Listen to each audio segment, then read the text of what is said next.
ये सरकार कह रही है कि ये कानून हम मुसलमानों के भले के लिए आ रहे हैं। जब मैं आपसे सुनता हूं तो मुझे लगता है कपिल शर्मा कॉमेडी सर्कस में बोल रहा है। आप मुसलमानों का भला कर रहे हैं, आप मुसलमानों का भला कर रहे हैं। दोनों सदन में एक भी सदस्य, दोनों सदन में सिर्फ एक सदस्य गुलाम अली को छोड़ के एक भी सदस्य आपका मुसलमान नहीं है। आप मुसलमानों का भला कर रहे हैं। लोकसभा से पास होने के बाद वक्फ संशोधन पर राज्यसभा में बहस चल रही थी। तभी आम आदमी पार्टी के सांसद संजय सिंह बोलने के लिए खड़े होते हैं और कुछ ऐसी बातों का जिक्र करते हैं जिसे सुनकर भाजपाइयों को लाल मिर्च लग जाती है। संसद में हो हल्ला होने लगता है, सत्ता पक्ष के सांसद चीखने चिल्लाने लगते हैं। पर संजय सिंह की बात इतनी गहरी थी कि विपक्ष के नेता भी समर्थन में आ जाते हैं। भाषण की शुरुआत तो संजय सिंह शायराना अंदाज में करते हैं, पर बाद में मोदी सरकार को ऐसा आईना दिखाते हैं, ऐसी धज्जियां उड़ाते हैं कि वक्फ पर सरकार की सारी बयानबाजी धरी की धरी रह जाती है। मैं जैसे उदय प्रताप जी की चंद पंक्तियों से अपनी बात शुरू करूंगा। न मेरा है न तेरा है, ये हिंदुस्तान सबका है। नहीं समझी गई ये बात तो नुकसान सबका है।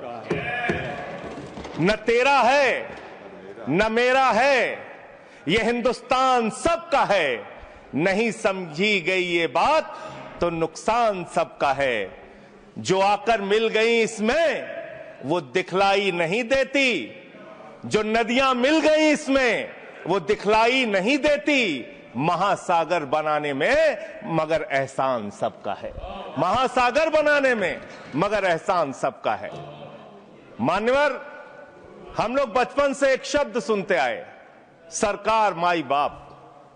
सरकार माई बाप यानी कि जो सरकार होती है वो लोगों की माई बाप होती है, मां की तरह ख्याल रखती है, पिता की तरह ख्याल रखती है।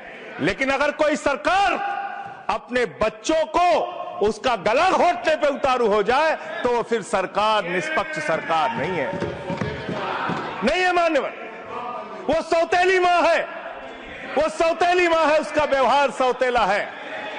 और आज आप जो काम कर रहे हैं इस बिल के माध्यम से, आप बाबा साहब डॉक्टर भीमराव अंबेडकर जी के द्वारा लिखे गए संविधान की हत्या कर रहे हैं।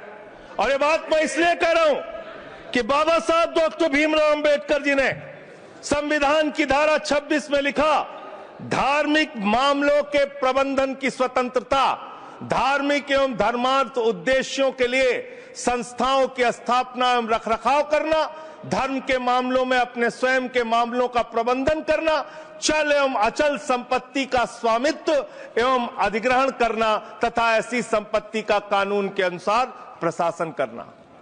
यह अधिकार आपने नहीं दिया, यह अधिकार किसी भारतीय जनता पार्टी के लोगों ने नहीं दिया। यह अधिकार बाबा साहब डॉक्टर भीमराव अंबेडकर जी के द्वारा लिखे गए भारत के संविधान ने दिया मानकर। और आप उस संवैधानिक अधिकार को छीन रहे हैं एक गैर संवैधानिक बिल लाके। क्या क्या लिखा इस कानून के अंदर आपने, किस तरीके से आपने इस संविधान की हत्या करने का काम किया। इतना ही नहीं दोस्तों, संजय सिंह संसद में बीजेपी का मैनिफेस्टो तक ले आते हैं। 2009 के इस मैनिफेस्टो में लिखा था कि रहमान कमेटी की रिपोर्ट के हिसाब से हम मुस्लिम धर्म गुरुओं के साथ बातचीत करके वक्फ की जमीन पर अवैध कब्जा खाली करवाने का काम करेंगे। सुनिए संजय सिंह इस बात को लेकर किस तरह से बीजेपी को आईना दिखा रहे हैं। मान्यवर, आपने इसमें लिखा बिल के अंदर कि वक्फ कमेटी के अंदर गैर मुसलमान इसका सदस्य बन सकता है। आप क्या गुरुद्वारा कमेटी के अंदर गैर सिख को मेंबर बना सकते हैं? क्या ईसाई कमेटी के अंदर गैर ईसाई को सदस्य बना सकते हैं? क्या बौद्धों की कमेटी के अंदर गैर बौद्ध को, क्या जैनों की कमेटी के अंदर गैर जैन को आप मेंबर बना सकते हैं? और इतना ही नहीं, क्या आप हिंदुओं के ट्रस्ट में, मंदिर के ट्रस्ट में आप क्या गैर हिंदू को मेंबर बना सकते हैं? नहीं बना सकते, नहीं बना सकते। आप एक झूठ फैला रहे हैं देश भर में, देश भर में झूठ फैला रहे हैं। आप कह रहे हैं ये मैं पढ़ रहा हूं राम मंदिर का, सर, राम मंदिर ट्रस्ट। झूठ शब्द सिद्धि है जो असंसदीय शब्द है उनको निकालते जाइए। सत्य से परे, सत्य से परे। सर, ये प्रभु श्री राम के मंदिर का ट्रस्ट, मैं इसका समर्थन करता हूं। नहीं, आप सर, मैं इसका समर्थन कर रहा हूं। ये सब्जेक्ट नहीं है सर, समर्थन कर रहा हूं। सुन तो लीजिए, आप कहे से नहीं सुनूंगा। डिस्ट्रिक्ट मजिस्ट्रेट प्रोसीडिंग में नहीं आएगा सर, मेरी बात तो बिल्कुल नहीं आएगा सर, मेरी बात सुन लीजिए।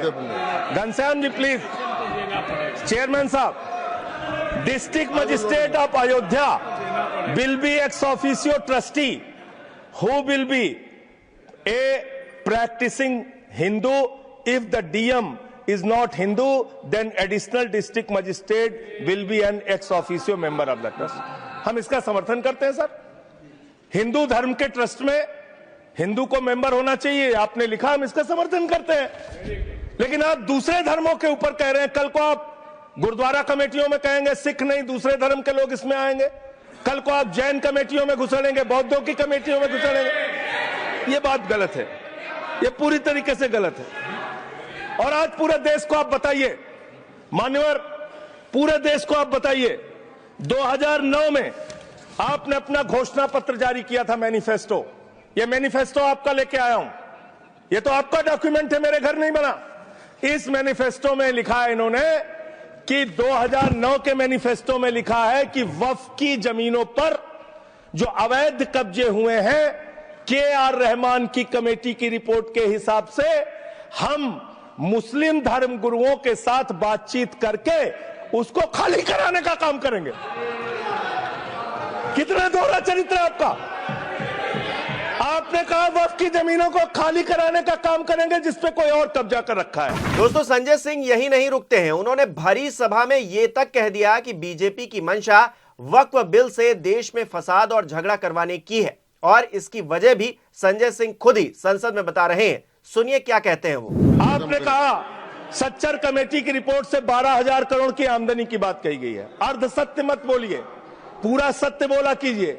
सुविधाजनक सत्य मत बोलिए, पूरा पूरा सच बोला कीजिए। मंत्री जी, इसमें लिखा हुआ है सच्चर कमेटी की रिपोर्ट में कि भारत की सरकार ने, राज्यों की सरकार ने अलग अलग राज्यों में अलग अलग जगहों पे 365 वक्फ की संपत्तियां कब्जा कर रखी हैं। आप उसके बारे में नहीं बताते, आप अर्धसत्य बोलते हैं। मैं तो जेपीसी का मेंबर रहा हूं, मुझे सब पता है। तो इसलिए मान्यवर, आप फैला रहे हैं झूठ। ट्रिब्यूनल के फैसले, बस खत्म सर, खत्म। असत्य, सत्य से परे मान्यवर, सत्य से परे मान्यवर।